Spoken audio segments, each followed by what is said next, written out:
So When a Star Falls starts at 4th level. It's the second adventure in the book, and it finds the characters trying to recover, you guessed it, a star that has fallen. So very, very appropriately named as well, this adventure. I super love this adventure because, and a lot of the UK adventures were great at doing this, they often tugged on themes or creatures that you didn't see very often. It didn't get used very often. So as a DM, it was always fun to pick up one of these UK adventures and see how they'd use a creature in a particularly clever way I had never thought of before.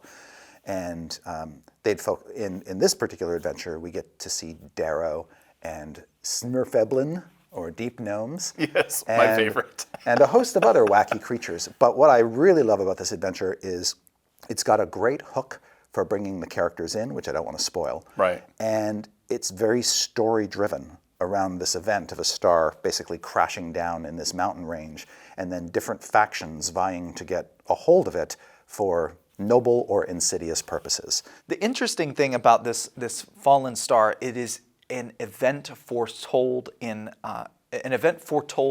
a book of prophecy. So standing resolute in the center of a vast, fast-flowing river is a place known as the Tower of the Heavens.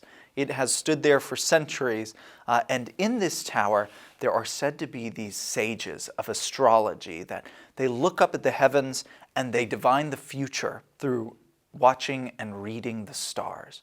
So the characters might have a question of their own that they want answered, because anyone can come to the Tower of the Heavens armed with that question and perhaps a mandatory donation of gold for the sages, and they can ask that question and get an answer. So the characters are going to go to this place. The problem, though, is that the power of prophecy is in danger of falling into those who would use it for evil. Mm-hmm. So the adventure begins with this inciting event, and the characters essentially inherit someone else's quest that they then need to see through.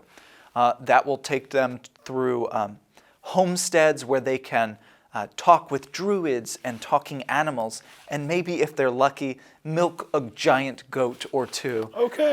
They will go into the Underdark.